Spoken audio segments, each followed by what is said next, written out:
Pemirsa NTV Qalbun Salim yang dimuliakan oleh Allah Subhanahu wa Ta'ala dimanapun Anda berada. Kita lanjutkan kajian berikutnya ini. Setrum itu tidak kelihatan, tetapi gejala setrum kelihatan. Anda di rumah atau di masjid ada sound system. Ada kalau orang Jawa menyebutnya salon. Mic itu ketika kita mencoba tes itu berbunyi di salon. Mengapa salonnya bunyi? Mengapa sound systemnya bunyi? Karena mengandung setrum.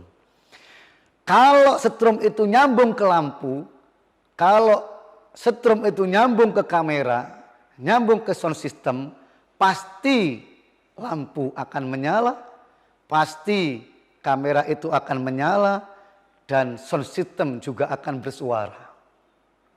Itu berarti nyambung.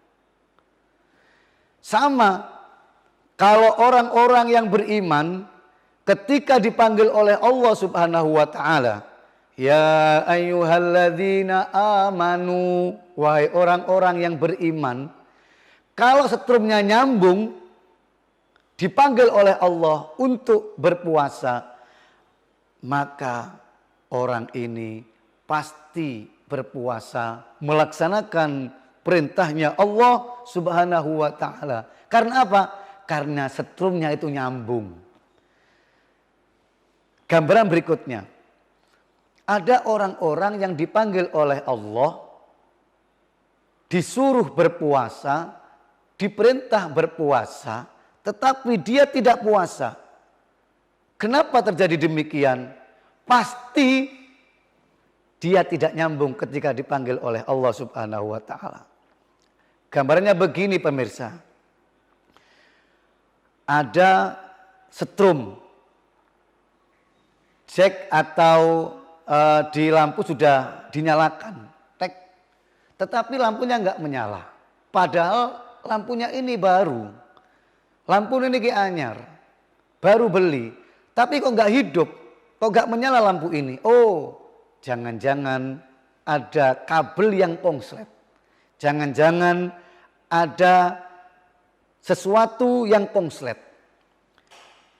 Sound system baru, mic baru, tetapi ketika dinyalakan tidak bunyi suaranya. Mengapa ini? Dicari, oh ternyata ada yang konslet, hadirin sekalian. Sama dengan kita. Mengapa kita ketika dipanggil oleh Allah, ya ayyuhalladzina amanu, wahai orang-orang yang beriman.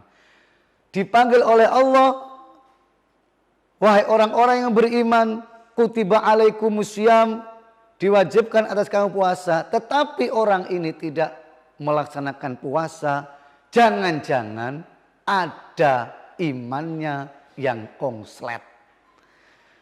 Ada sesuatu yang konslet. Sama ketika dipanggil, saya memanggil istri saya, sayangku, sayangku, ndak noleh-noleh dia. Oh, berarti ada organnya yang konslet. Maka hadirin sekalian yang dimuliakan oleh Allah, pemirsa Qalbun Salim, kita sebagai orang yang beriman, ketika dipanggil Allah, kalau tidak mau disebut iman kita konslet, penuhi perintah Allah, laksanakan perintah Allah, terutama dalam hal puasa Ramadan ini. Hadirin yang dimuliakan oleh Allah Subhanahu wa Ta'ala, iman itu tidak kelihatan. Iman itu abstrak. Sama dengan puasa. Puasa itu juga ibadah yang abstrak. Puasa adalah ibadah yang tidak kelihatan.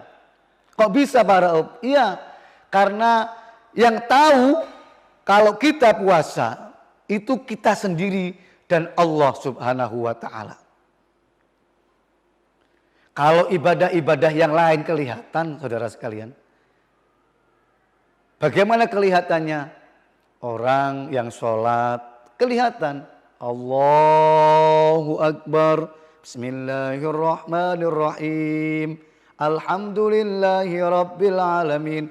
Kelihatan, oh Pak Rauf sedang sholat. Ibadah zakat, kita bawa beras, pergi ke amil zakat, pergi ke mustahik, kelihatan, oh itu Pak Rauf sedang membawa beras akan zakat fitrah. Apalagi ibadah haji yang mengantarkan 5 bus sekampung mengantarkan, sangat kelihatan hadirin sekalian. Tetapi ibadah puasa tidak ada yang tahu. Sahur milu sahur. Jam 3 bangun. Semua dibangunkan, anak dibangunkan, istri dibangunkan. Kita sahur ikut sahur, makan soto ikut makan soto, minum es ikut minum es. Sahur kita ikut sahur. Tapi jam 9 pagi kita berangkat ke pasar Rogojampi. Di situ ada soto di pojokan pasar Rogojampi atau sego bakso di dalam pasar Rogojampi. Tidak ada yang tahu hadirin sekalian. Pergi ke sana makan 2 mangkok, es teh 3 gelas. Karena setelah habis makan, setelah habis minum, perutnya itu kekenyangan, keluar dari sana, keluar dari warung, sampai di rumah, pura-pura lemes, pura-pura gak berdaya. Ditanya oleh istrinya, Papa, apakah Papa masih puasa? Oh iya, saya kan masih lemes ini. Coba lihat, padahal lemesnya bukan lemes karena kelaparan, karena lemes bukan karena lemes kehausan, bukan karena lemesnya, lemes kewaregen hadirin sekalian. Itu tidak kelihatan, tidak ada yang tahu satu rumah. Nanti buka, wah, paling awal sendiri dia berbuka. Maka yang tahu siapa puasa itu, yang tahu diri kita sendiri sama Allah Subhanahu wa ta'ala. Maka melihat tanda-tanda orang yang berpuasa ini juga sulit hadirin sekalian. Apa tanda-tanda orang yang berpuasa? Tidak ada yang tahu hadirin sekalian. Kalau orang yang mabrur hajinya itu bisa dilihat. Kalau orang yang hajinya mabrur, dia pergi haji, sebelum haji dia pelit, melit, pahit, kapsul pecah, babakane pulih.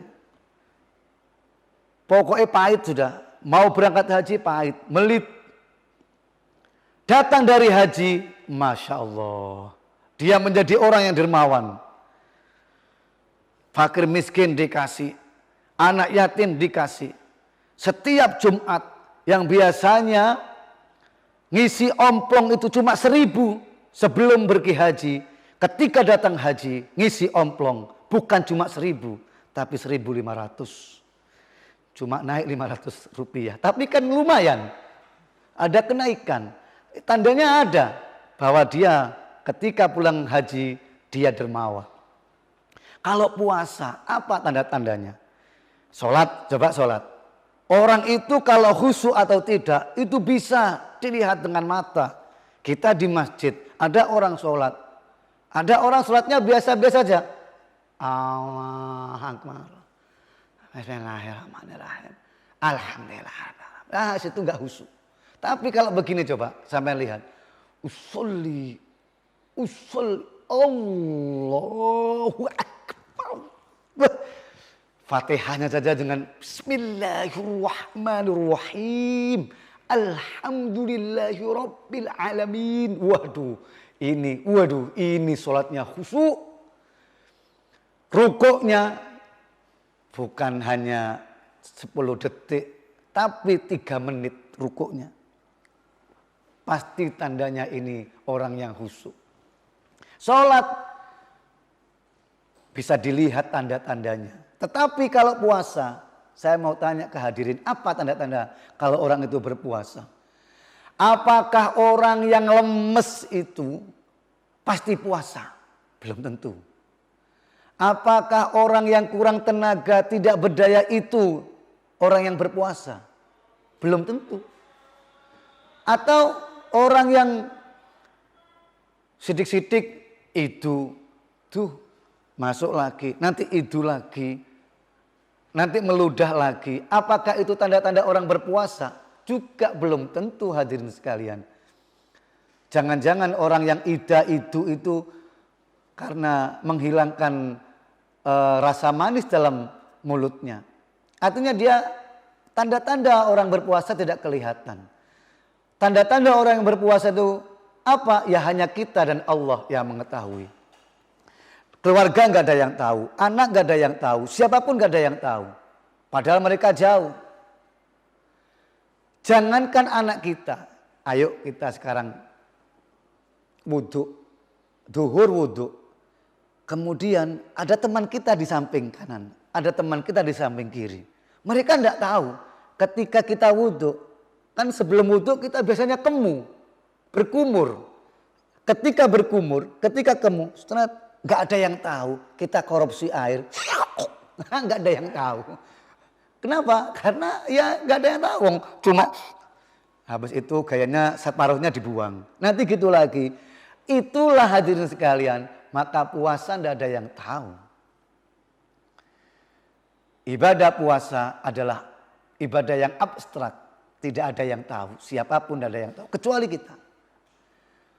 Maka dari itu bagaimana selanjutnya? Marilah kita tetap di Kolbun Salim NTV luar biasa.